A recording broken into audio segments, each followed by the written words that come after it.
Y la caja de Pandora. La justicia allanó una propiedad de Walter Carbone, exdirector general de administración de Daniel Scioli durante su gobernación. Se encontró con un hallazgo cinematográfico. En un allanamiento realizado en un country de Berazategui a la casa de Walter Carbone, un exfuncionario del gobierno de Daniel Scioli, trabajaba en el área del Tesoro en la provincia de Buenos Aires. Lo que se encontró es una caja fuerte que toma ribetes casi artísticos, podríamos decir, porque el lugar en el que encontraron fue en el patio de la casa, el Country Abril, dentro de un dragón. Es una caja de seguridad, una caja fuerte enorme. Lo que estamos nosotros denunciando era que había 5 cajas negras en la provincia de Buenos Aires. Carbone era quien autorizaba los pagos. Vamos a ver qué pasa, todo dentro de nuestra causa, que es la causa iniciada por Carrió en mayo. Hay varias cajas negras que pedimos que se investiguen. IOMA, vaciamiento, Aguas de Buenos Aires, vaciamiento. Lo que pedimos es que se analicen todas esas cajas, ese dinero, y el juez está investigando. Aclaramos muy bien que no tenía ningún tipo de sustento esta causa y quedó demostrado que los 20.000 millones de lo que se hablaba en su momento se habían utilizado para pagar sueldos. Se decía que los campos en Tandil y en Marcase eran de Scioli. Ya se presentaron los dueños, que son empresarios italianos muy importantes con inversiones en Italia y en Argentina. Y hoy han hecho otro show dentro de esta causa, que es una escultura que está en el jardín de un ex colaborador mío, que está sustentada sobre una caja fuerte donde se guardaban cosas domésticas y que la encontraron completamente vacía. Ha montado todo este show que la verdad que ¿La solamente... abrieron, Alberto? ¿Cómo? ¿La abrieron? Porque teníamos... Ya la abrieron y no han encontrado absolutamente nada. No le faltaba todo esto en un dragón. Ya estamos para cualquier cosa. De afuera no lo deben poder creer. María, buenas noches. ¿Qué tal? Lo que dice Pérez es, bueno, esta escultura estaba realizada sobre una caja fuerte. Sí. Yo tengo entendido, no sé, por ahí Johnny, era el encargado financiero también de la última campaña de Daniel. Sí, claro. Además, no solamente Y esto fue en el Country Abril, en Hudson, sí. Bueno, y ya digo, yo no sé si él tenía otro trabajo antes, pero es raro que un country, que es uno de los más caros urbanos de la provincia de Buenos Aires, esté plagado de funcionarios públicos, ¿no? Digo, ya es un nivel de vida que es muy difícil de sustentar para alguien que ocupa un cargo público en la provincia de Buenos Aires, ¿no? Más allá de la caja. María tenía un trabajo antes, tenía un locutorio. La verdad es esa, o sea, el antecedente de Carbone laboral era un locutorio, después pasó a trabajar en la administración pública, fue mano derecha de Alberto Pérez, fue, como decía María, recaudador en la campaña electoral, en la última del Frente para la Victoria, que tenía la fórmula Scioli-Zanini. También había sido aportante, Nicolás Pizzi da detalles muy precisos de la historia de Carbone. Por ejemplo, había sido aportante a la campaña electoral de las testimoniales, donde se presentaron Néstor Kirchner y Daniel Scioli, diputados. También aportó dinero en la campaña presidencial posterior. A ver, poné la foto un minuto, poné la foto, porque las fotos son y antes de dejar Yo no sé qué había igual, esto lo tendría que decir la justicia. La verdad que es demasiado hollywoodense. Según Alberto Pérez, el jefe de gabinete, había cloro. Ahí guardaban el cloro para la pileta del señor Carbone. Pero medía 1,50 m, un verdadero genio, Alberto Pérez. Lo importante es la denuncia que hace la coalición cívica, que hace Oliveto, que hace Carrió, donde explican qué es lo importante de este señor Carbone. Había gastos extra presupuestarios, que estaban por afuera del presupuesto, o sea que nadie controlaba. Estamos hablando de varios millones de pesos. Los gastos los manejaba este señor Walter Carbone por el cargo que tenía, que era tesorero de la jefatura de gabinete. O sea, el tipo que manejaba la mosca, la plata dentro de la jefatura de gabinete del señor Alberto Pérez. Muchos gastos no tienen ninguna justificación. Muchos son extracciones en efectivo y se usaron, entre otras cosas, para financiar la campaña de Daniel Scioli. Pero además lo que dice la denuncia es que hubo facturación trucha para vaciar cajas de la provincia de Buenos Aires. Lotería y casinos, ABSA, que es Aguas Bonaerenses, la obra social El IOMA, que hay 1.500 millones de pesos que se perdieron, yo creo que en sobrecostos o sobrefacturación, jefatura de gabinete y astilleros Río Santiago. Todo eso es la denuncia dentro del cual está esta persona tan importante como Carbone. A ver, un minuto, así, pues la tenemos a Paula. ¿Cómo te va, Paula? Ah, no tiene micrófono todavía. Sí, por favor, Paula. Información, porque yo hablé con Pérez. Hombre de extrema confianza de Alberto Pérez. A tal punto que le pregunté, me dijo, pongo las manos en el fuego. Así que él las pone por su funcionario. Una persona que tenía una lapicera potente, porque firmaba cosas importantes. Según Pérez, esa escultura que adentro tenía una caja de seguridad muy grande, porque hay una foto, cuando uno ve ese dragón horrible, piensa que hay una caja muy pequeña.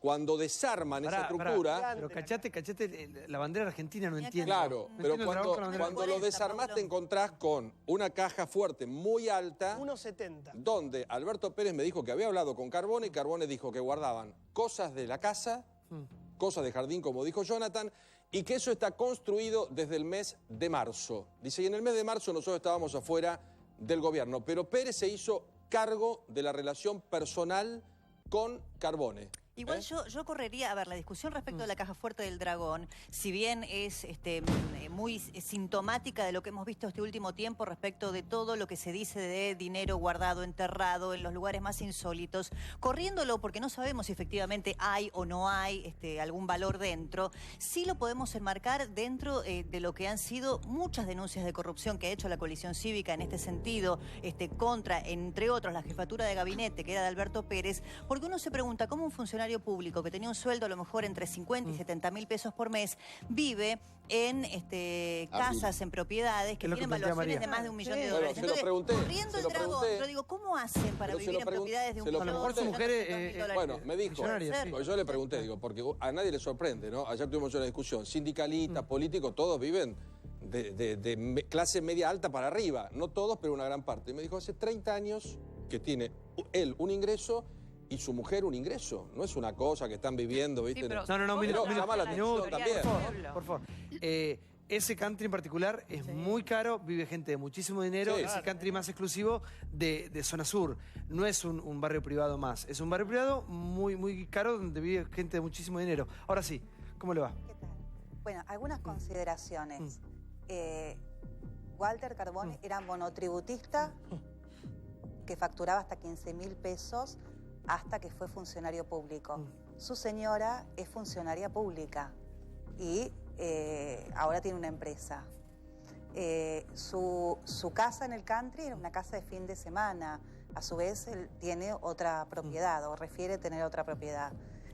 Lo que le estamos pidiendo es que rindan cuentas, porque lo cierto es que en el expediente lo que está acreditado es que se pagaron con la autorización de Carbone y dentro de la jefatura de gabinete, gastos, por ejemplo, para el traslado de militantes a los actos en la campaña de Scioli con Cristina. Se han pagado también aviones privados para traslados para la campaña y también para actividades personales. Entonces, yo entiendo que se ofusquen, que se pongan mal. Espero que la defensa sea en el expediente, porque también lo cierto es que Scioli le ha pedido a la justicia de la provincia de Buenos Aires que no se siga investigando. Pidió la nulidad de la causa y el apartamiento también del fiscal. Pero perdón, ¿por qué allanan la casa de este hombre que ustedes no lo mencionan en la denuncia? Porque este hombre no apareció nunca en la denuncia. No. ¿Está diciendo que sí? Nosotros lo que decimos... Hoy López, que es asesor de Carrió, dijo que este hombre estaba fuera. No, lo que nosotros describíamos era la actividad en jefatura de gabinete y describíamos la operatoria, que eran los fondos extrapresupuestarios que manejaba Carbone dentro de lo que era la administración de Alberto. A ver, vamos a hacer un punto acá, porque me parece que lo que hace el dragón es visibilizar un poco a un funcionario en sí mismo, ¿no? Sí, a mí me parece que es un poco eso, porque por eso el dragón sí es bastante como pintoresco. Decidimos tomarnos el asunto con humor y, como decía Débora, puesto en el contexto lo que viene pasando con el dinero en efectivo. Pero de verdad, a veces es como más fácil de un funcionario público de ese cargo. Acá hay un exgobernador, no puede vivir en el Countryville, no empieza ni a pagar las expensas. No, salvo que su mujer sea muy adinerada. Pero funcionaria pública también. No, su mujer, claro, no le da el activo. ¿No? Sí. Es como más simple a veces. A ver si exgobernador quiere decirnos. ¿O no? ¿El Countryville? Sí, estaba pensando que el dragón con esas garras merecería tener plata robada adentro, ¿no es cierto? No, tirar tipo fuego, llamaradas de dólares, sí. Está hecho como... Es como un símbolo. Sí, un símbolo de agarro todo. Miren las garras. Yo creo que sí que existe la caja negra, que existe la financiación de la política, que existe los gastos extras y la contratación de aviones y que en general, decir algo general, los llamados DGA en la provincia de Buenos Aires son los directores generales de administración, que es el cargo exacto que tenía este hombre, son el corazón del Movimiento de la Plata en cada uno de los ministerios, y el corazón más grande debe ser la jefatura de gabinete, que coincide con el Ministerio de Gobierno en este caso. Por lo tanto, creo que sin saber bien cómo está la causa y cuáles son las pruebas y cuál es la defensa, tienen que dejarse investigar todo el tiempo que sea necesario. Porque además tampoco hacen lo de la mujer del César, ¿no es cierto? En cuanto pueden, muchos se compran una casa grande, un auto inmenso, etcétera. Entonces, bueno, que se jodan, que los investiguen hasta... ¿Cuándo va a venir el blanqueo de la política? Yo creo que el tema de la declaración jurada es un punto clave, que debería ser universal, no para todos. ¿Cuándo vamos a llegar a este punto que seamos todos iguales? Veo cosas notables. Por ejemplo, la declaración jurada hay gente que pone el valor fiscal. El valor fiscal de una casa, de un terreno, es muchas veces muy bajo. Otra vez se pone lo que se llama el precio de referencia, que en el caso de la provincia de Buenos Aires lo establece ARBA, que se parece mucho al valor venal. Si la Argentina está en depresión o en recesión económica como está en este momento, el valor venal suele ser más bajo que el precio de referencia porque es difícil vender en algunos lugares, algunas cosas. Pero yo veo declaraciones juradas de tipos que pusieron un precio y declaraciones de otros que pusieron un precio irrisorio y conviven las declaraciones juradas y se comparan entre sí además. Pero en provincia de Buenos Aires no había declaraciones juradas de bienes públicas. Bueno, yo hago declaración jurada hace muchos años y como diputado y como gobernador he hecho declaraciones juradas y como secretario de Agricultura he hecho declaraciones juradas. Pero como diputado y buscaba nacional... siempre acercarme al valor venal. Para que no dijeran cómo Solá tiene un auto de 12.000 pesos. Pero López tenía declaración jurada. No. Recién ahora en la provincia de Buenos Aires no existía el régimen de declaración jurada. Un funcionario público nacional. La provincia de Buenos Aires tiene como deuda que ahora comienza a tratar. No había declaración jurada de los funcionarios públicos. No hay una ley de financiamiento de la política en la provincia de Buenos Aires. O sea, que tiene un déficit en materia institucional muy grave. Lo otro que digo es, hay que mirar lo que pasó en la provincia de Buenos Aires en los últimos años, porque el deterioro de la provincia es enorme y paralelamente el enriquecimiento de los funcionarios que administraron la provincia de Buenos Aires es enorme también. Entonces, yo cuando entraba recién, Paula me decía, ¿te acordás? Aquello que denunciábamos en el 2008, en aquel momento, en la denuncia de asociación ilícita, parecía para muchos algo ridículo, improbable, etcétera. Hoy está absolutamente, yo creo que comprobado que hubo una asociación ilícita que gobernó en Argentina con un proceso de cartelización, de obra pública, de sobreprecio y de enriquecimiento de las cabezas de los que administraban la Argentina. Yo seguiría con atención entonces lo que han denunciado ahora. Yo no participé de esta denuncia porque la provincia de Buenos Aires, lo que sí tengo claro como dato es la mayoría de los funcionarios de la provincia de Buenos Aires, las cabezas de los que administraban la provincia de Buenos Aires, están absolutamente enriquecidos, insisto, en una provincia que se ha pauperizado en los últimos años. ¿Cómo le va, Bárbaro? Lo escucho, por favor. Yo fui diputado en el 73, no existía una denuncia de corrupción. En el 83 aparece el operador y la decadencia empieza en el 90, donde ya la impudicia hace que los individuos asuman, se enriquezcan y lo luzcan como un triunfo, porque no era una cosa que ocultaban, era algo en lo cual competían. Y lo que acaba de decir él es exacto. Digo, la degradación de la sociedad es paralela al enriquecimiento de la clase dirigente. Son dos cosas que están combinadas. Ahora, el hecho de que nunca imaginaron que iba a haber un momento como este, donde se lo juzgue, es lo peor, ¿no? Ellos creyeron... ¿Nadie imaginó este escenario? No, claro. Los tipos creían que el triunfo seguía, que los jueces lo manejaban ellos y que podían... Digo, no tenían vergüenza, porque el... Igual esto no es de un solo partido político. No. El sistema funciona así. No, es un sistema. Claro. Digo, con Alfonsín empieza al final. Con Menem se exacerba porque en alguna medida el triunfador es el vivo. Y el vivo es el que se enriquece. Punto. La política no era el que escribía, el que pensaba.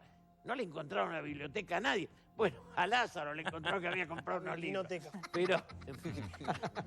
No era una biblioteca. No había sí, por favor. Acá el tema central de la causa es que se usaba guita nuestra, de los bonaerenses, mejor dicho, del Estado bonaerense, para hacer campaña o directamente para enriquecerse personalmente.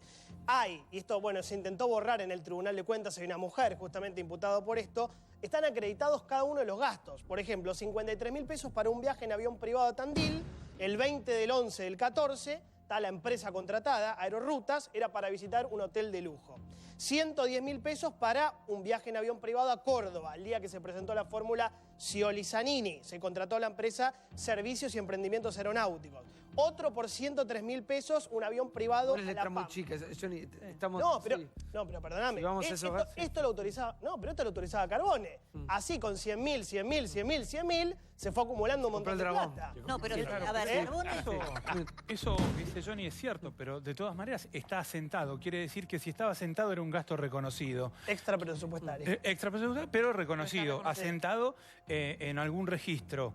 Estas cajas, por lo general, se usan en la política para usar el dinero que no queda registrado, que no tiene ningún registro. Pagar, a lo mejor, movilizaciones, comprar voluntades, cosas que no se pueden dejar asentadas. Cada vez que cambia un gobierno a otro, siempre se encuentran cajas de seguridad en los despachos. Es inexplicable por qué hay tantas cajas de seguridad en los estados, en nacional, provincial, porque en realidad los recursos que son oficiales se manejan por otros canales, no necesitan ir a cajas de seguridad. Es para sospechar, ¿no? Para mí, un minuto, porque para mí, apelando al sentido común, ¿no? Vamos a salir adelante el día que la política deje de ser un negocio. Claro. Es decir, el 80% de la gente que entra en política, el 70%, un poco menos a lo mejor, porque políticos ya nacen cuadros y se van formando con la vida, ¿no? Yo conozco gente que ha militado desde que yo tengo uso de razón y que lo siente y lo vibra, pero hay muchísima gente, la mayoría, la gran mayoría, que se mete por negocio, porque es un gran negocio. Es un servicio público. No, es un gran negocio, Débora. Se supone que es un servicio público. Ahora, cuando vos ves el Dragón, reitero, no sé si hay algo o no en el Dragón, y si mañana descubren que no hay nada, vamos a decir que todo esto era una paradigma. No, es irrelevante. Sí, es irrelevante. En primer lugar, vuelve verosímil el hecho de que funcionarios públicos, como decís vos, llegaron a la política para enriquecerse y buscaron las más disparatados sitios para guardar dinero físico. Y lo hemos visto desde López para acá, con toda la investigación de Marijuán, buscando con retroexcavadoras en la provincia de Santa Cruz. Respecto de Carbone, bueno, Elisa Carrió, yo ahora me acordaba que en el programa de Susana Jiménez nosotros pasamos el informe. Ella había advertido de que iba a haber allanamientos en el Country Abril. Ahora, lo que tenemos que preguntarnos es cómo hacen los funcionarios públicos para justificar su patrimonio. Las declaraciones juradas, ya lo dijo Solá, son muchas veces inverosímiles y tienen recursos para trampear. Pero ¿cómo justifican su patrimonio? Yo me pregunto, Carbone, vos decís, ¿tendrá una esposa rica? No, dijo Pablo Oliveto, era funcionaria pública. Tenía hasta el año 2006 un locutorio. Apenas deja la función pública, crea una sociedad que se llama E-Revolution Commerce. Llegaron a la función pública y lograron este nivel de vida que uno se pregunta cómo puede ser en un country tan caro, y también lo que decía Julio Bárbaro, en poco tiempo, ¿qué pasa con la justicia? Porque como la Gils Carbó de la provincia de Buenos Aires es la procuradora María del Carmen Falvo, que anunció que se va a jubilar, pero antes, como regalito, lo quiere sacar al fiscal Garganta, que es el que está investigando esto. Sí. La casa de López no estaba a nombre de López. La pregunta es, ¿a nombre de quiénes son estas casas? Porque, ¿de quién es el Dragón? Claro, porque la verdad, mi casa en Mataderos, donde yo vivo, está mi nombre. El que tiene que ocultar, vos les haces un informe de dominio y no tiene propiedades a su nombre, pero viven como ricos. Igual, yo te voy a decir una cosa. Hoy con el entrecruzamiento de datos que hay, es tan fácil saber lo que hace cada persona con su dinero, ¿no? Por eso no hay que... También se sabe. No, chicos, no es tan fácil hoy con la tecnología que hay en entrecruzamiento de datos blanquear la plata. Si se quiere, ¿no? Por eso no hay que desviar el eje. El eje es cómo viven.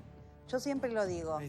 ¿Cómo tienen una declaración de gastos mensuales de 20.000 pesos y tienen un nivel de vida que no se condiciona? Pero ahora llama la atención. Hace poco había un policía que ganaba 15.000 pesos. Pero es lo que estamos... En un country al lado del intendente de La Plata para entrar a asaltar a la familia y generar pánico. Le robaba el tipo ganaba 15.000 pesos, claro, y manejaba los sobres. A nadie le llamó la atención este señor Carbone, con un sueldo de 39.000 pesos. A nadie le llamó la atención. Acá vino Urso y dijo, si analizamos las propiedades y los vehículos de muchos, no de todos, porque acá hay políticos, vos citás el caso de tu casa, está Adrián, está Felipe, acá hay un montón de gente que viene, que es honesta y que vive realmente de otra forma. Pero si vos mirás las propiedades, si vos mirás que algunos tienen hasta autos, pero brutales, algunos con avión, como el señor Jaime, barcos, los pajaritos del señor Devido. Pero a Mancini, ¿no nos damos cuenta? El director técnico de futsal, el director técnico de la ñata de futsal, la camisetita naranja, le dieron 14 Obras Públicas. 14, una empresa que no había hecho nada. Lucila del Mar, Miramar, San Clemente del Tuyú, Mar Chiquita, Claro Mecó, el trabajo de limpieza del río Luján. 16, pasó de la nada, un empresario nuevo, a ligar obra pública como loco. María, ¿crees que ha pasado algo con la sociedad con respecto a la figura del político en sí mismo? No, creo que la provincia de Buenos Aires, por más que los controles que hay a nivel nacional a todos nos parecen insuficientes, está mucho más retrasada todavía y hay una gran convivencia. O sea, lo que es la legislatura de la provincia de Buenos Aires, los políticos le llaman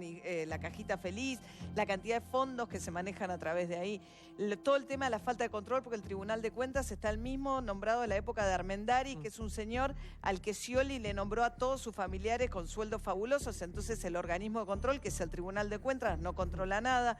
Las legislaturas funcionan también como lugares de sustento de un aparato político donde pocos tienen voces disonantes y hasta ahora no había ni declaraciones juradas de bienes públicos que por más que tengan valores fiscales te permiten ir a contrastar sociedades, arrancar una investigación, tratar de ver. La provincia de Buenos Aires la verdad es que está muy atrasada con todo lo que hace a una mínima transparencia y la posibilidad de investigar si hay o no enriquecimiento ilícito. Ahora que le quiero presentar a la diputada Soria, ¿cómo le va? ¿Qué tal? Buenas noches. Te escucho, por favor. No, la verdad que por supuesto que coincido. Esa imagen de ese dragón, al margen de que tenga o no tenga plata, por supuesto que lastima a la sociedad. Pero tampoco me quedaría en el discurso de que, como dicen, no, bueno, fueron los que venían, los que estaban. Porque, a ver, hoy Bujaile, que está tan en tema por el tema del verdurazo, Bujaile tiene 20.000 hectáreas que no declaró. Así que, bueno, la declaración jurada me parece que en algunos casos viene bastante flojita. ¿Cómo 20.000 hectáreas que no 20.000 hectáreas en Formosa que no están declaradas. ¿En serio? ¿20.000? 20.000 hectáreas en Formosa que no están la cabeza, declaradas. nunca le vamos a preguntar. Bueno, a ver, alguien... La verdad que es muy interesante porque tanto que hoy reclamaban los vendedores de verdura, tierras, bueno, ahí tienen... Es que esto tiene que ser para todos. A mí no importa si es un exolista o digamos, el que sea. Yo lo que celebro, por ejemplo, en el caso de mi provincia, un diario que es el más importante de mi provincia, cada año que los diputados, los senadores, tienen que ingresar en nuevo mandato, publican las declaraciones juradas. Hay que hacer públicas las declaraciones juradas, pero que la gente lo sepa, que la gente lo vea. Y te igual tiene que ser una cosa real, porque hemos visto cada vez no con valor fiscal. No con valor fiscal, con valor real, porque si no, vamos a pensar realmente que la Quinta de la Ñata valía 9 millones de pesos o Macri tiene 107 millones de pesos, o sea, 8 millones de dólares. Nadie puede creer realmente que Macri, con lo multimillonario que es, tiene 8 millones de dólares. Recordémonos que la declaración jurada de Scioli tenía una lancha por menos de 2.000 pesos. Era la carcasa de la lancha. La carcasa de según la lancha, la explicación que vale lo mismo que un jean en alguna casa de marca, ¿no? Bueno, son valores fiscales. No es solamente la presentación de la declaración jurada, que el gobernador se había negado a presentarla hasta el último momento de campaña, sino que también los números cierren, digamos, se presentan papeles que, una, no cierran para nada, dos, ocultan a testaferros, pero ¿sabes qué? Después hace un punto, por favor. Somos todos cómplices de esto, porque cuando pasó lo de Scioli, la declaración jurada, o sí mismo lo de Macri, se lo dijimos. Sí, pero la sociedad no fue un reclamo acá estaba Karina Rabolini, el día, estábamos en campaña, y le preguntamos, le dijimos, Karina, ¿realmente la ñata vale 9 millones de pesos? Bueno, que nos invitaba a ver la ñata, la verdad, no nos interesaba ver la ñata. Era que no cerraba por ningún lado la cantidad de metros cuadrados que estaban frente al río con ese dinero. Por eso digo, para todos, no para Scioli. Hay que empezar a declarar no con valores fiscales, sino con valores reales. Busi, buenas noches. Buenas noches, amigazo. A ver, lo escucho. Hay que ponerse también un poco en cómo la sociedad está viendo este proceso. ¿Y por qué la urgencia, como bien decía recién Felipe, de que se jodan lo que se tenga que joder? Y como todos están opinando en términos de que la justicia avance, profundice y castigue, sea del orden nacional, de la provincia de Buenos Aires o de donde sea, porque la sociedad se está cansando. Se está cansando de estas cosas. Toda la semana aparece un muerto en algún ropero, digo, esto es lo que está pasando. Entonces, hay que apurar los procesos. La gente quiere ver gente que vaya en cana alguna vez y que no lleguemos, y eso quiero hacerlo en tono de advertencia, al proceso del desgaste de la sociedad que yo alguna vez vi cuando salimos a la calle en el que se vayan todos. O sea, donde la representación entra en crisis. En algún momento en este país del 2001, no fue solamente una crisis económica, fue una crisis de representatividad. La crisis de representatividad derivó en que justos y pecadores terminaran todos en la misma bolsa, con el movimiento masivo que decía que se vayan todos y que terminen decepcionando a esa sociedad. Entonces la sociedad lo que quiere decir, mira, me tengo que bancar la inflación, me tengo que bancar la desocupación, me tengo que bancar la corrupción, la inseguridad, encima en la corrupción. No se aceleran, bienvenidos sean todas las denuncias que están dando vuelta y que los procesos se profundicen. La sociedad lo que está queriendo ver es que haya ejemplos. ¿Cree que la gente ha dicho basta con respecto a este tema? De hecho, en las encuestas es uno de los temas que más preocupa a la sociedad, la corrupción. Por supuesto que le preocupa, pero no por el dragón. Yo creo que... No, pero el dragón es un... No, pero eso son cosas irrelevantes, pero la verdad es que nos pasamos contando anécdotas. Acá pasó aquel y aquel. Pero acá hay algo, por ejemplo, ¿qué más encontraron en el allanamiento? Aparte del dragón. ¿Por qué 39.000 pesos nada más. ¿Por qué se hizo el allanamiento? No, bueno, una casa en un barrio de acuerdo, pero tiene que haber... las reglas están. La cuestión es cómo esas reglas se aplican, ¿no es cierto? Y acá parece ser de que las cosas se descubren, se comienzan a investigar y quedan colgados por ahí y no pasa nada. Por otro lado, yo creo que también hay un sistema impositivo acá muy complejo que ayuda bastante a esconder estas cosas. Yo creo que debería haber una simplificación del sistema impositivo porque si no, realmente es muy difícil poder... el hecho de que un señor que gana 15.000 pesos tenga una casa en ese country es sospechoso, pero no es una prueba de nada. Tenés que buscar exactamente a dónde llegás con eso. Y eso es lo que yo creo que está faltando. Sí. No, que en algún momento aquellos que planteamos ideas nos miraban como estúpidos. Terminábamos siendo un idiota que leían poemas en un prostíbulo. Digo, la noción que tenía era tan generalizada la idea del saqueo que hablar de ideas o plantear proyectos era una cosa que te tomaban de idiota. Y eso nos ha pasado a varios y lo vivimos, ¿o no, Carlos? Digo, era como una molestia para el gran negocio que era la política. Sí, Paula. Creo que el desafío, y me parece que hasta ahora es un déficit de Cambiemos, que es mi partido, es generar más institucionalidad.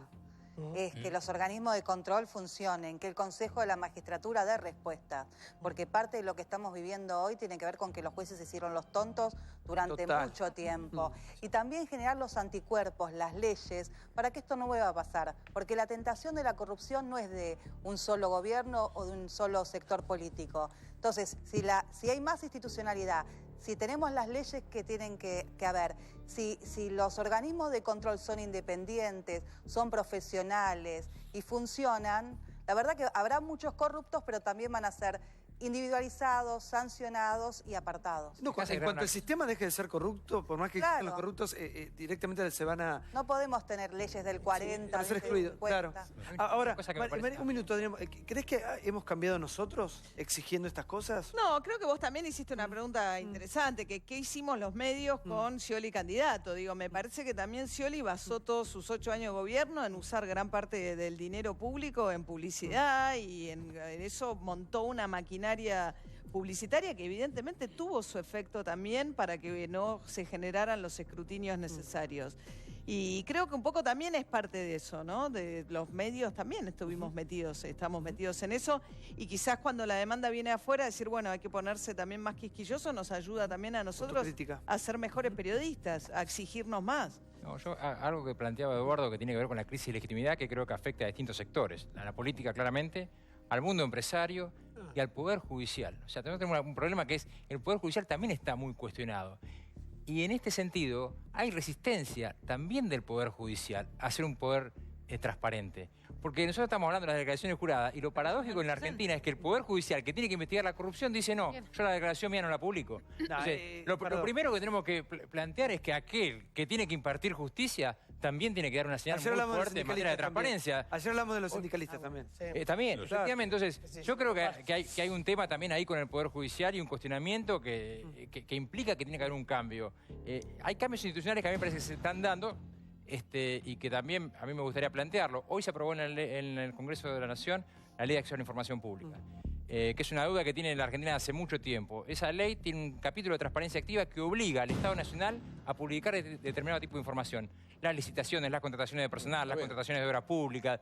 Digo, Yo creo que de a poco, efectivamente, hay una idea de comenzar a trabajar para fortalecer las instituciones y la transparencia. Y es central. Digamos, tenemos que poner luz sobre la administración para después no tener que perseguir tardíamente los delitos de corrupción. Y otra Entonces, cosa, yo creo Adrián, vos que manejás la reforma, no podemos vivir como el año pasado, un año electoral, un año en campaña.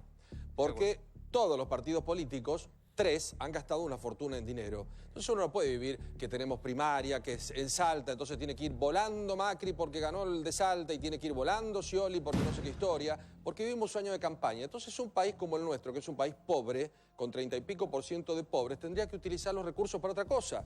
No pueden estar los políticos un año de campaña, terminamos, asumió Macri, ya estamos en una semicampaña y el año que viene otra vez en campaña. Sí, y además hay que aumentar la ley de financiamiento de los partidos políticos porque lo que está claro es que nadie cumple esa ley y que prácticamente no hay sanciones sobre los incumplimientos de la ley de financiamiento. Una de las cuestiones que se va a ingresar prontamente es un proyecto de ley que regule el financiamiento de los partidos políticos y la gestión de intereses, la relación público-privada, que hoy, digamos, también sobre eso hay que poner transparencia. Por eso, y todas las elecciones juntas cada 4 años. Sí, bueno, eso, hay un tema constitucional que lo impide. Pero no podemos estar, primero por el gasto y segundo porque los políticos no laburan, están en campaña. Es peor que eso porque lo que dice Pablo es cierto. El año pasado, sobre 52 domingos, en 30 hubo elecciones. Claro, o sea, hubo obvio. Permanentemente campañas. O sea, si no ordenamos un poco también, hay una ineficiencia en el Estado porque el Estado, por cierto, también está permanentemente en elecciones. Yo creo el tema de los escondites parece un tema de color, parece un tema de, bueno, el dragón, pero no es un tema menor, porque si vos pensás López en un convento, Lázaro en una vinoteca que se transformaba en bóveda, Felisa Micheli en el baño del Ministerio de Economía, De Vito también tenía un cofre, y el dragón de Carbone, hay un punto en común que es la pasión por el efectivo. Antonini Wilson entró $800.000, Felisa Micheli tenía $30.000 más $100.000 en los famosos bolsos. Lázaro tenía los $5 millones que lo contaban en la Rosadita. La vicepresidenta actual, citala también porque no sería... La presidenta, hablando... Sí, vicepresidenta. La vicepresidenta Gabriela Micheli también con los $100.000. Sí. Milagro Sala con los 32 millones de pesos sacados del Banco de Jujuy. José López los $9 millones. ¿Cuál es el punto en común? Primero, que muchas guitas negro que no está bancarizada. Segundo, que no había manera de justificarla. Con los ingresos que vos tenés, mucha gente decís, bueno, ¿cómo tenés $9 millones comparado a los ingresos que eran $2 millones de pesos, por ejemplo, de José López? Y lo tercero es que era muchas veces plata de retornos. En los que te numeré recién, sobre todo Felisa Micheli, Lázaro Báez y José López, eran plata de retorno. Entonces habría que ver si la plata de Walter Carbone no era plata propia o era plata de retorno. Sí, mirá, se pueden agregar pocas cosas. Una es depurar el sistema de proveedores en la provincia de Buenos Aires, que es patológico.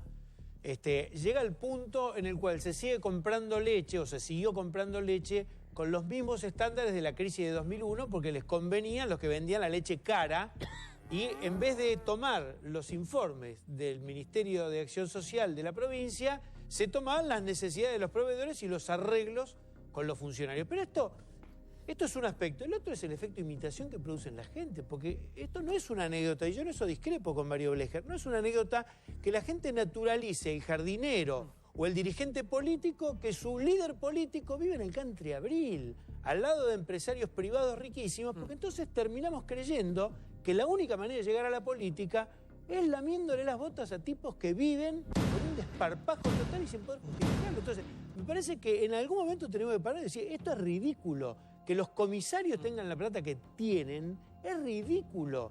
Que los funcionarios políticos manejen ese dinero, es ridículo. En algún momento, aunque los medios podamos hacer solamente un poco ruido, hay que hacerlo. Esto no significa desconocer el sistema de estructura desigual de la Argentina y los gravísimos problemas, pero podemos empezar por estas cosas. Sí, pero... Ahora ¿en qué momento se pierde la conciencia de lo que realmente pasa en un contexto y se despegan los pies del piso, ¿no? ¿En qué momento una persona que tiene un locutorio y vivía con un sueldo acotado puede pasar a este nivel de vida en tan poco tiempo? Cuando está protegido. Cuando está protegido. Impunidad se llama eso, sí. Cuando está protegido, y va a ser eso y mucho más, y lo que no conocemos de este gobierno, del gobierno anterior. Sí. Sí, yo te quería decir una cosa, Adrián, con todo respeto. Vos hablás, y es importante esa iniciativa de la transparencia, pero yo te preguntaría, ¿estás de acuerdo con que el presidente actual de la Nación quiere liberar de alguna manera los aportes del sector privado? No, yo creo que la liberación total No, lo que pasa hoy es esto. Lo que pasa hoy y que pasa en el mundo. El sector empresario financia la política. Plantear que no hay financiamiento, lo que ha ocurrido en los últimos tiempos es que es una mentira. O sea, ocurre una mentira. Sí. Se ponen las personas físicas, se dibujan las personas físicas, pero que los que financian son los empresarios. Yo la verdad que lo que prefiero es establecer un esquema razonable en donde si el empresario financia es hasta un monto muy acotado, pero plantear la realidad, que no es real que financian a las personas físicas. Pero tampoco es real, Adrián, el monto, porque declaran 50 millones de pesos por campaña y vos hablás con cualquier político. 14, bueno, por eso, 14 millones. Entonces, lo que creo no es que hay es un solo dibujo, un problema. No, pero el dibujo del monto es total, comunal. Coincido. Comunal. Y tiene que haber para eso únicamente gasto bancarizado, no tiene que haber, no se tiene que permitir lo que plantea Johnny, el dinero en efectivo. No hay posibilidad de hacer un gasto que sea dinero en efectivo. Porque vos tenés que hacer todo bancarizado y con gasto online. Todo lo que recibe un partido político y lo que gasta un partido político tiene que estar online y con posibilidad de ser controlado. Yo creo que esto va a ayudar. Pero ¿qué pasa después? ¿Cómo es después? El político necesita una encuesta. El empresario, en lugar de aportar, porque no puede, le paga la encuesta. El político necesita un consultor de imagen. Servicios. Eso ya pasa ahora. Entonces, es lo que pasa. Eso está pasando ahora. Aunque lo hagas de esa manera, la guita grande que se gasta en campaña nunca aparece. Eso pasa, además, Pérez, la obligación de la... El trabajo de investigar a un político, digamos, tiene un alto rendimiento en cuanto al impacto en el momento de las denuncias, más aún aquel que ha sido, que no ha tenido mucha vergüenza en moverse dentro de un nivel de gasto muy impresionante, ostentoso, pero al mismo tiempo dispara una gran cantidad de información que hace que la gente baje los brazos y se indigne, las dos cosas a la vez. Porque nunca sabe el resultado, muy pocas veces sabe el resultado final de la denuncia. ¿Por qué? Porque tardan muchísimo y porque muchas veces las pruebas concretas, estrictamente legales, son muy pobres y en cambio las pruebas visibles, la forma de vida, etcétera, son casi obvias. Entonces la gente dice, ¿está sobreseído este? ¿No? Es decir, hay problemas del Código Penal también. Nosotros propusimos una ley que es la del juicio de residencia. ¿Cuánto se evalúa de la misma manera al principio de la función que el último día? Y es obligatorio el juicio de residencia, es decir, como debe ocurrir, uno tiene que probar que no se enriqueció. No que el gobierno o el partido político de enfrente me haga una denuncia. Juicio de residencia obligatorio para cierto tipo de funcionarios para arriba.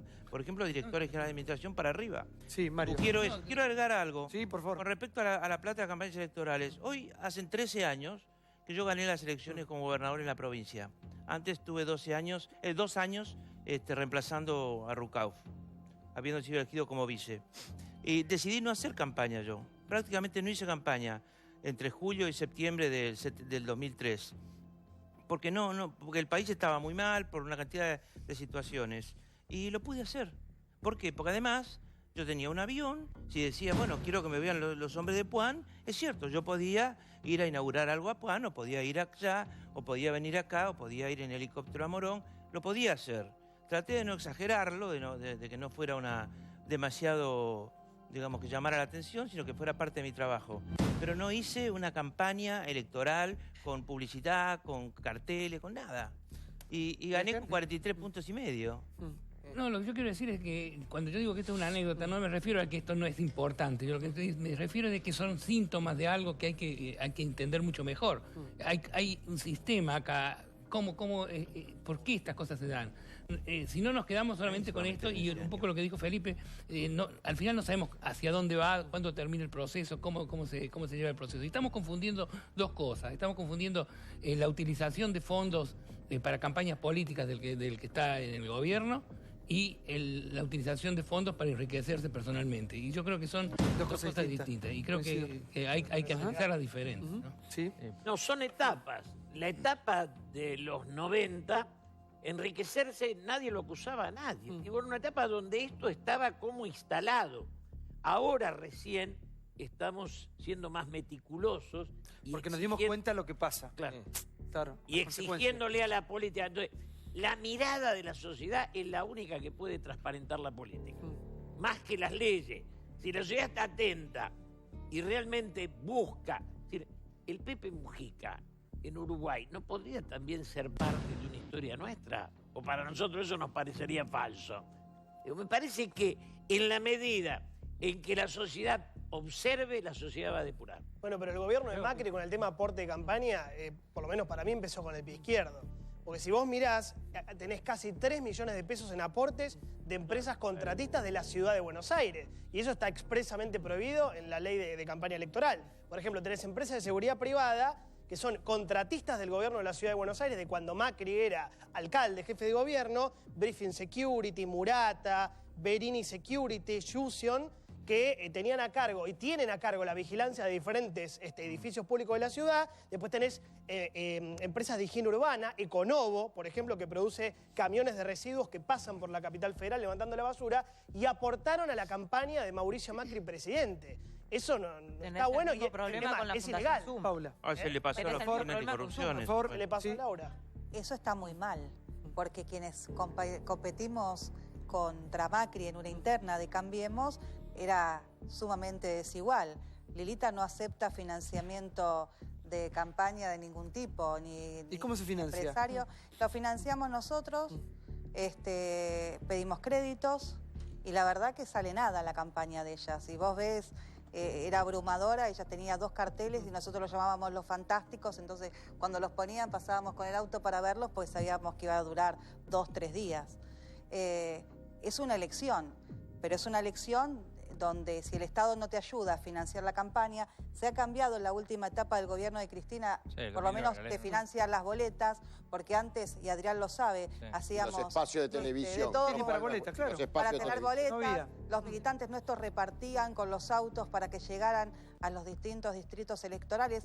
En la provincia de Buenos Aires, en muchos lugares no hubo boleta de Carrió, porque no se llegó a distribuir. Entonces, bueno, es importante la reforma política y dejar las cosas en claro, porque si no, pueden competir los ricos, los que aceptan financiamiento espurios o los que vienen de los partidos tradicionales. Y eso no es bueno para la política. Ahora, no es solo un tema de dinero, hay que preguntarse Paula. una cosa que me parece importante. Sí, Adrián. Hay un tema que es... ¿Por qué hay que gastar tanto en campaña? Y esto tiene que estar en debate, porque el 90%... Quieren ganar, Adrián, todos quieren ganar. Pero te digo esto, el 90% de lo que se gastaba, o 80% de lo que se gastaba en una campaña electoral, era publicidad audiovisual. En el año 2009 vino una ley que dijo, mire, vamos a garantizar la publicidad audiovisual a todos los partidos políticos. Y hacen esos y ahora gastan lo mismo que gastaban con la publicidad garantizada por el Estado. Entonces... No sé si hay necesidad de gastar tanta plata en campaña. Hay que cuestionarse. ¿Por qué hay que gastar tanta plata en campaña? Me parece que, en definitiva... Eso excede el spot, Adrián. Hay que llegar a los lugares, hay que estar con la gente. Mira, yo vengo de un pueblito muy chiquito y de toda la vida lo veía. A mí me impresionaba los días previos a las elecciones y uno veía cómo se repartían chapa, colchones. Y eso pasa hasta el día de hoy. Eso es plata. Pero claro. Pero hay dos cosas, la plata y la institucionalidad. Porque es cierto lo que estamos discutiendo respecto del dinero. Podemos decir también cómo puede ser que si uno entra a la página web del Frente para la Victoria, en la última campaña electoral figura el gasto de 14.300.000 pesos en números avalado por Carbón. Es por Carbón. Es inverosímil, pero yo digo, no es solamente dinero, sino institucionalidad. ¿Por qué ganan los oficialismos siempre en la Argentina o tienen más posibilidades de ser reelectos los oficialismos? Pasa sobre todo en el interior de nuestro país, donde tenemos caudillos feudales, gobernadores que están hace muchas décadas en el poder. Porque la institucionalidad falla, porque el que está en el oficialismo usa los recursos del Estado para hacer campaña propia. Y eso compete al peronismo y también al PRO, porque pasó lo mismo en la ciudad de Buenos Aires con las campañas sucesivas del PRO, de Macri o de Rodríguez Larreta. Ahora, con los datos del ANSES es la misma discusión. Uno se pregunta, los oficialismos tienen siempre estas herramientas institucionales mal utilizadas que seguramente serán utilizadas con fines electorales. Por eso la alternancia en el poder es tan difícil en la Argentina y también hay que revisarlo. Sí, diputada. No, la verdad que me llama la atención que digas que te sorprende que gasten tanta plata en campaña cuando la vicepresidenta en su última cena de Sumar andaba con un postnet inalámbrico. O sea, seamos sinceros, yo estoy completamente en desacuerdo que las empresas, que las sociedades anónimas aporten a las campañas. Eso que decís vos que nada más un 30%, no tienen que aportar las empresas. ¿Cómo puede ser? Las empresas aporten a los contratistas del Estado, eso es vergonzoso. Que sea con nombre y apellido. O las droguerías, ¿no? O las droguerías. Que sepamos quién es el que aporta. Una persona física tiene que aportar, no pueden aportar las empresas. Pero eso termina en que terminan siendo los contratistas del Estado, los proveedores del Estado. Y como dice Débora, los políticos se instalan en el poder. Como hablamos con Julio cuando recién empezamos. El político que llega a la política y se hace millonario. Eso es asqueroso. Y por supuesto, reconozco que en tu época seguramente no era así porque hablamos mucho. El que llega a la política y se hace millonario es asqueroso, y la sociedad y la justicia La justicia que antes lo investigaba y ahora de golpe investiga, sigue siendo la misma justicia corrupta. No cambiaron los jueces. La auditoría de la Nación, que depende del Congreso, a cada rato ha hecho en el gobierno anterior, y espero que lo haga también este gobierno si es necesario, denuncias fuertes. Pero nunca, jamás pasó nada. La GENE. Es otra condición de este país. La GENE con la investigación de 11, sí.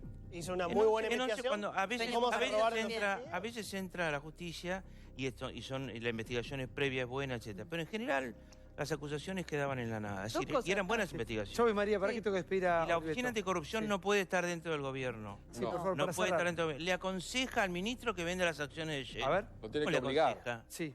¿Para qué Pablo tiene que renunciar? No, que le minutos que se me tiene que ir invitada. Sí, la quiero despedir bien. Perdón. Sí. Volvemos al tema institucionalidad, creo que es el desafío de todos y el compromiso que tiene que ser de todos. Y no olvidemos que la campaña de Cristina Kirchner fue financiada por la efedrina y por el dinero traído en valijas por Antonini Wilson. En la declaración indagatoria, muchos de los que figuraban como aportantes decían que ellos eran prestanombres, que la plata no se sabía de dónde venía. Y esto es importante, la justicia sigue investigando y todavía no hay condenados. Muchas gracias. A vos.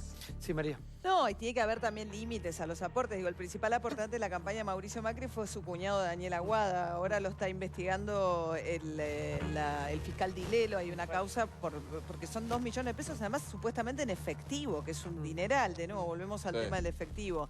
Y el otro tema, los consultores. ¿Cómo cae el gran escándalo en Brasil? Viene a partir de detectar las cuentas en el extranjero de algunos consultores, tipo el socio de Duda Mendoza, que trabajó en muchas campañas políticas acá, que le encuentran depósitos millonarios en el extranjero. Acá han trabajado algunos de los consultores más caros del mundo. O sea, James Carville, que había sido el pelado que trabajó con Bill Clinton, asesoró a Daniel Scioli en la última campaña. ¿Cuánto cuesta eso?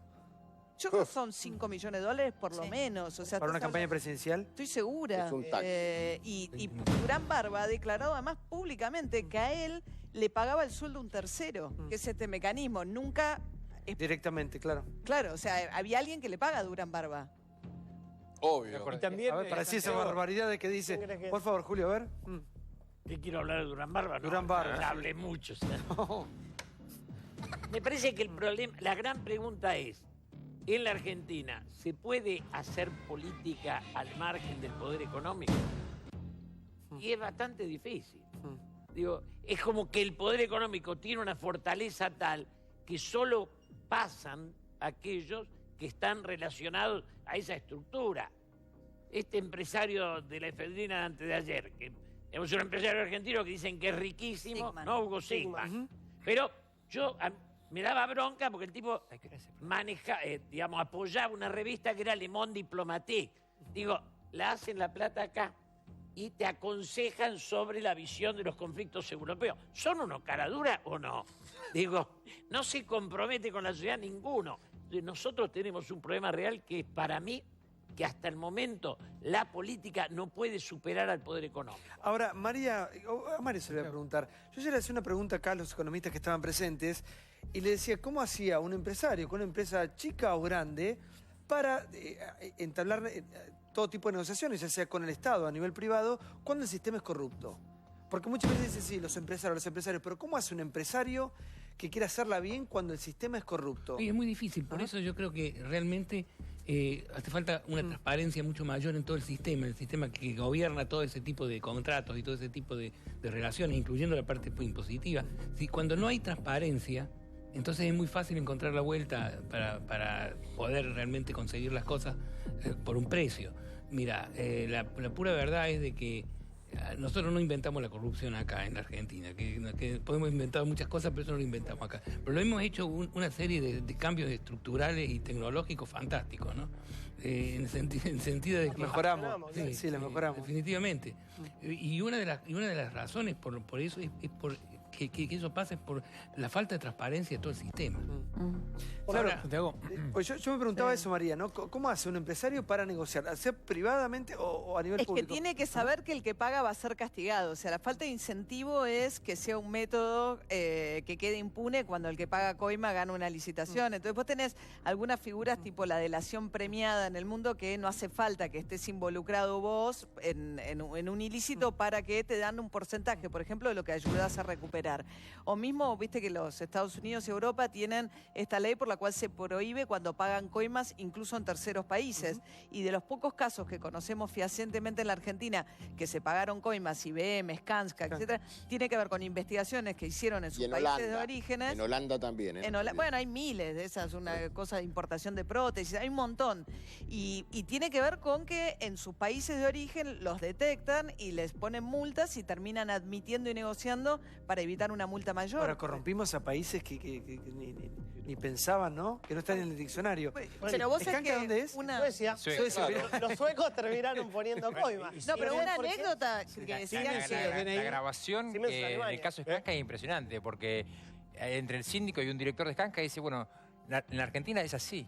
Y si no, no contratamos. O sea, o pagamos la coima o no contratamos. Un día hablando... Y lo peor es que la justicia dijo que esa grabación no tenía validez y que no servía. Recién ahora se reabre o sea, vuelve la investigación sobre Skanska. Un día hablando con un amigo canadiense, era representante de una empresa de allá muy importante, ¿no? Lo cita alguien del gobierno anterior muy importante también, y el pibe sale pálido y claro, él no entendía cómo la política abiertamente le presentaba el tema. Como algo normal. Él me decía, en Canadá los políticos no son ricos ni te presentan... Claro, otra cultura, otra manera de ver la realidad. Y otras leyes, porque además de otra cultura, le pasó en la época de Menem, se decía que Estados Unidos ya tenía esta ley que penalizaba el pago de coimas en terceros países y Europa todavía no la tenía. Entonces las empresas norteamericanas, de ahí estuvo la denuncia de SWIFT, se la pasaban quejándose que tenían la competencia desleal de las empresas europeas que sí podían pagar coima sin ser sancionadas en sus países de origen y se llevaron las grandes privatizaciones empresas europeas. Porque se despreció durante muchos años lo institucional. El otro día Pablo ponía un ejemplo que a mí me pareció interesante que tiene que ver con el uso de la guita del Estado. Infran ganó en el 99 con el 72%, después con el 67%, después con el 75%, después con el 76% y la última vez con el 60%. Vos decís, bueno, tiene una de las provincias más pobres del país, tiene la tasa de mortalidad infantil más alta, pero gana nunca con menos del 60% en Formosa, ¿no? Bueno, acá hay un hecho fundamental que tenemos que entender, que es el desprecio por lo institucional. Hay gestores que van a Paraguay, traen paraguayos, los hacen pasar por residentes, le dan un DNI, los invitan a votar, ya se sabe por quién, le consiguen una jubilación y después vuelven a su país. Ejemplo, Banco Nación, sucursal Clorinda, que dicho sea de paso, hoy murió un chico por desnutrición infantil en Clorinda. 80% son paraguayos que cobran en Paraguay plata de la Argentina. Ejemplo 2. Hay 62 personas paraguayas con un mismo domicilio en Formosa. En Formosa, barrio Juan Domingo Perón, Casa 5, Manzana 8. Eso es lo mismo que estamos discutiendo con el señor del Dragón. La plata que viene del Estado para que gane siempre el mismo. Bueno, después del manzanazo se vino el verdurazo. Ahí está. Esto pasó, mirá.